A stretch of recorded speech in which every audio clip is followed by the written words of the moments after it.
पाकिस्तान के remote control से बनता है और बदलता है।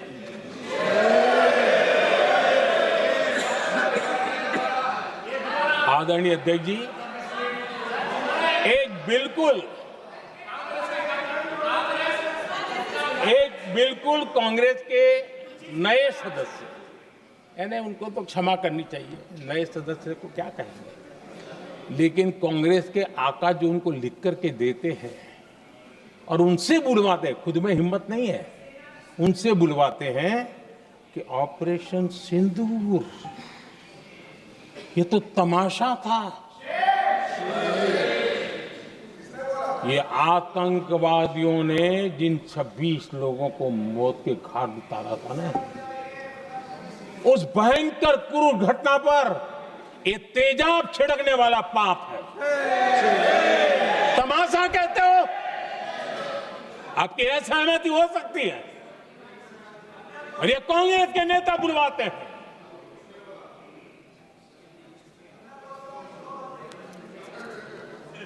आदरणीय अध्यक्ष जी,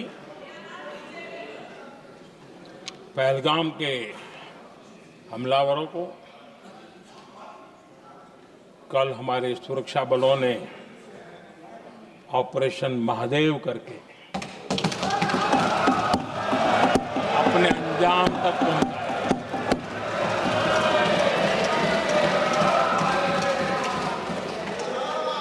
लेकिन मैं हैरान हूं कि यहां ठहाके लगा के पूछा गया कि आखिर ये कल ही क्यों हुआ।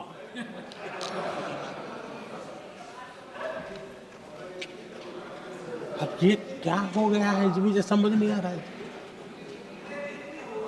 क्या ये ऑपरेशन के लिए कोई सावन महीने का सोमवार ढूंढा गया था क्या?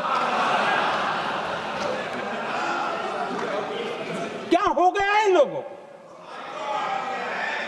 हताशा, निराशा इस हद तक।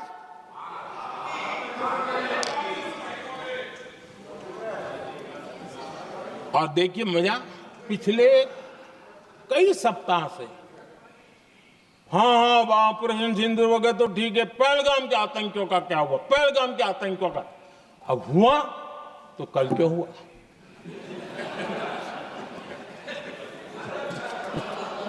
और कल ही क्यों हुआ? क्या हाल है अध्यक्ष जी का। आदरणीय अध्यक्ष जी,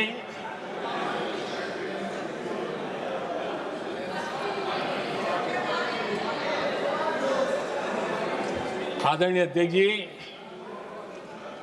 शास्त्रों में कहा गया है, हमारे शास्त्रों में कहा गया है, शस्त्रेण रक्षिते राष्ट्रे, शस्त्रेण रक्षिते राष्ट्रे शास्त्र चर्चा प्रवर्तते। अर्थात जब राष्ट्र शस्त्र से सुरक्षित होते हैं तभी वहां शास्त्र की, ज्ञान की चर्चाएं जन्म ले पाती है। जब सीमा पर सेनाएं मजबूत होती हैं तभी लोकतंत्र प्रखर होता है। आदरणीय अध्यक्ष जी, ऑपरेशन सिंदूर बीते दशक में भारत की सेना के सशक्तिकरण का एक साक्षात प्रमाण है। ऐसे ही नहीं हुआ है। कांग्रेस के शासन के दौरान सेनाओं को आत्मनिर्भर बनाने के संबंध में सोचा तक नहीं जाता था। आज भी आत्मनिर्भर शब्द की मजाक उड़ाई जाती है। वैसे वो महात्मा गांधी से आया हुआ है, लेकिन आज भी मजाक उड़ाई जाती है। हर रक्षा सौदे में कांग्रेस अपने मौके खोजती रहती थी।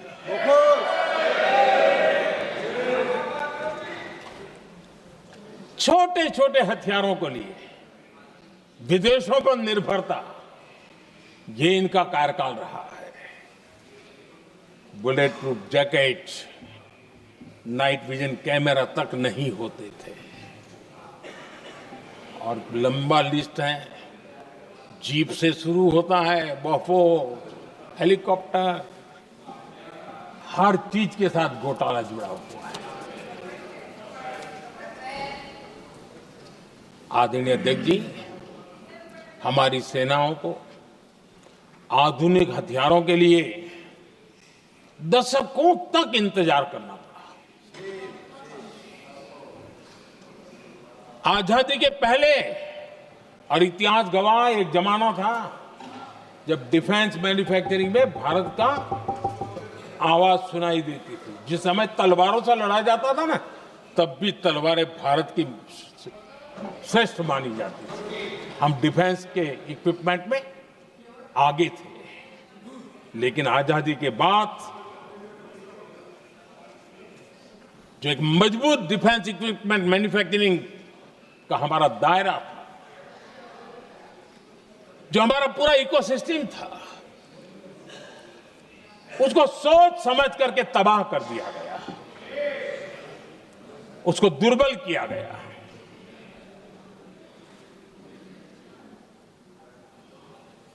रिसर्च और मैन्युफैक्चरिंग के लिए रास्ते बंद कर दिए गए। अगर इसी नीति पर हम चलते तो भारत इस 21वीं सदी में ऑपरेशन सिंदूर के संबंध में सोच भी नहीं सकता। यह हालत करके रखा हुआ था उन्होंने। भारत को सोचना पड़ता कि अगर कोई एक्शन लेना है तो शस्त्र कहां से मिलेंगे, साधन कहां से मिलेगा, बारूद कहां से मिलेगा, समय पर मिलेगा या नहीं मिलेगा, बीच बचाव में रुक तो नहीं जाएगा, ये टेंशन पालना पड़ता है।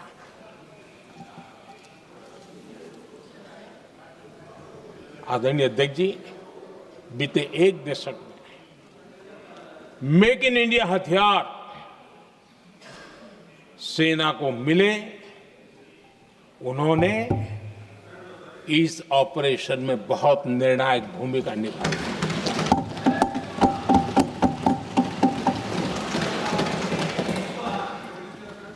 आदरणीय अध्यक्ष जी, एक दशक पहले भारत के लोगों ने संकल्प लिया, हमारा देश सशक्त, आत्मनिर्भर और आधुनिक राष्ट्र बने।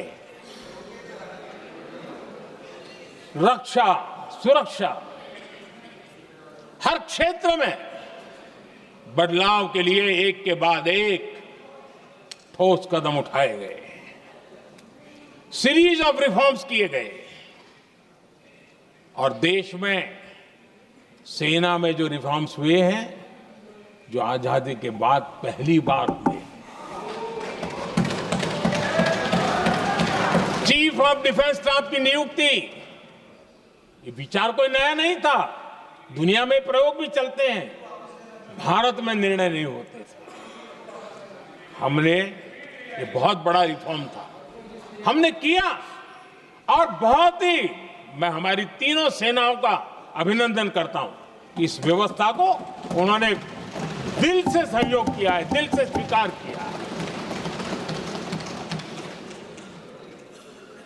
सबसे बड़ी ताकत जॉइंटनेस और इंटीग्रेशन की इस समय नेवी हो, एयरफोर्स हो, आर्मी हो, ये इंटीग्रेशन और जॉइंटनेस ने हमारी ताकत को अनेक गुना बढ़ा दिया, और उसका परिणाम भी हमें नजर में आया है, ये हमने करके देखा है।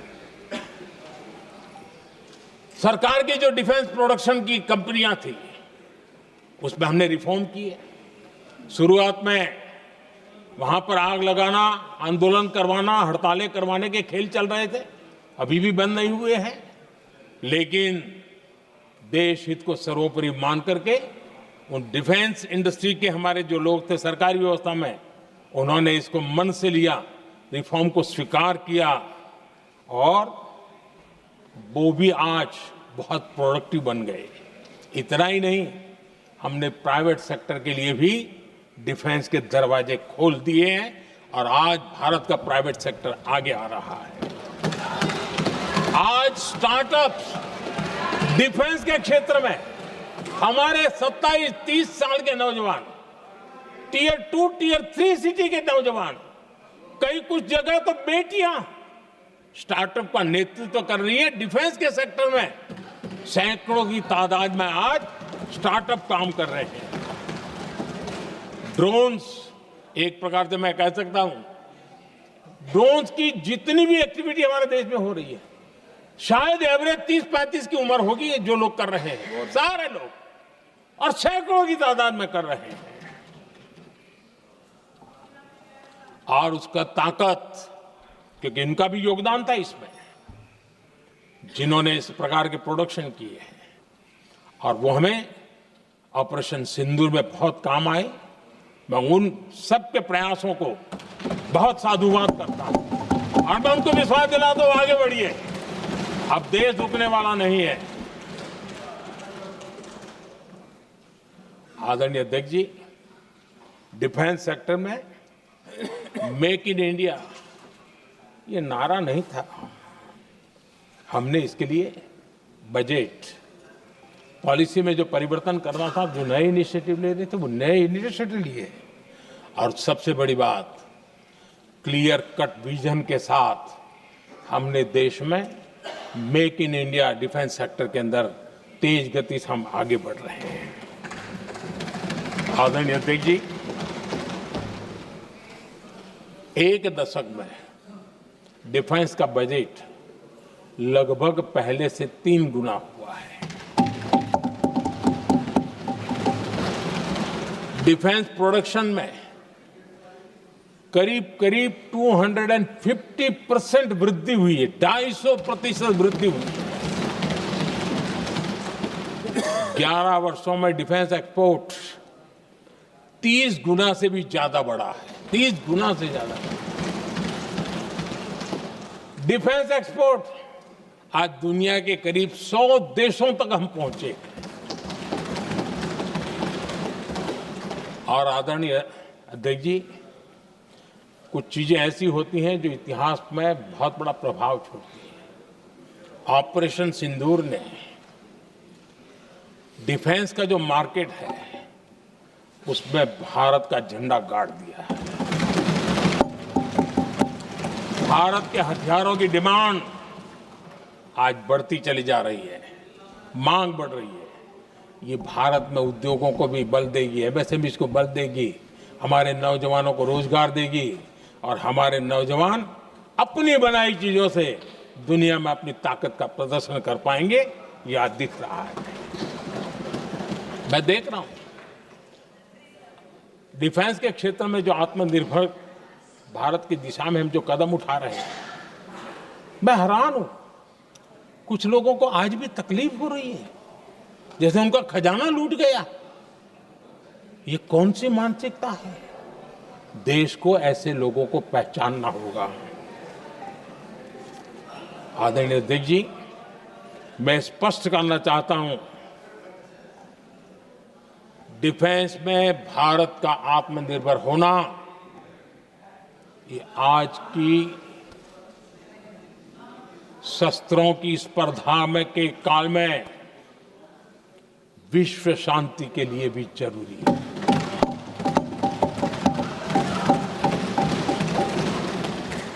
मैं पहले भी कह चुका हूं, भारत युद्ध का नहीं, बुद्ध का देश है। हम समृद्धि, शांति चाहते हैं, लेकिन हम ये कभी न भूले कि समृद्धि का और शांति का रास्ता शक्ति से ही गुजरता है।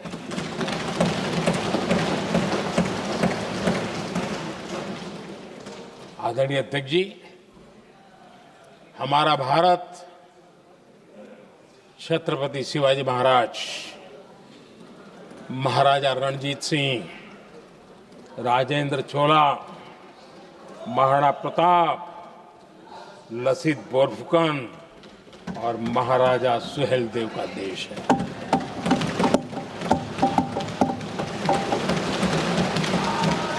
आदरणीय अध्यक्ष जी, हम विकास और शांति के लिए सामरिक सामर्थ्य पर भी फोकस करते हैं। आदरणीय अध्यक्ष जी, कांग्रेस के पास नेशनल सिक्योरिटी का विजन पहले था और आज तो सवाल ही नहीं उठता है।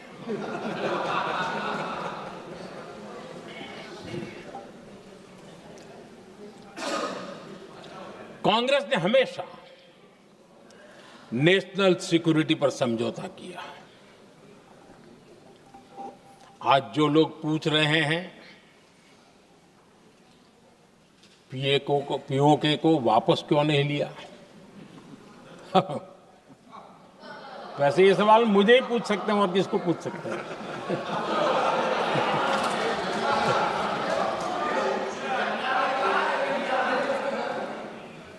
लेकिन इसके पहले जवाब देना होगा पूछने वालों को। किसकी सरकार ने पीओके पर पाकिस्तान को कब्जा करने का अवसर दिया? जवाब साफ है, जवाब साफ है। जब भी मैं नेहरू जी की चर्चा करता हूं तो कांग्रेस और उसका पूरा इकोसिस्टम बिलबिला जाता है, पता नहीं क्या है। आदरणीय अध्यक्ष जी, हम एक शेर सुना करते थे, मुझे ज्यादा इसका ज्ञान तो नहीं है लेकिन सुनते थे। लम्हों ने खता की और सदियों ने सजा पाई। आजादी के बाद से ही जो फैसले लिए गए उनकी सजा आज तक देश भुगत रहा है।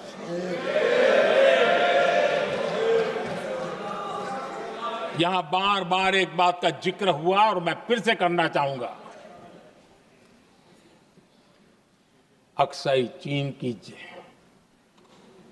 उस पूरे क्षेत्र को बंजर जमीन करार दिया गया। ये कह करके तो बंजर है। देश की 38,000 वर्ग किलोमीटर जमीन हमें खोनी पड़ी।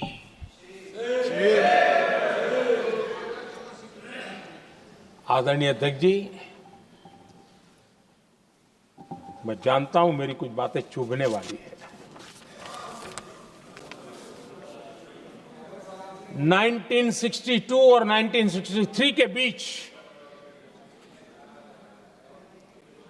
कांग्रेस के नेता जम्मू कश्मीर के पूंछ, उरी, नीलम वैली और किशनगंगा को छोड़ देने का प्रस्ताव रख रहे थे। भारत की भूमि, आदरणीय अध्यक्ष जी, और वो भी लाइन ऑफ पीस के नाम पर किया जा रहा था।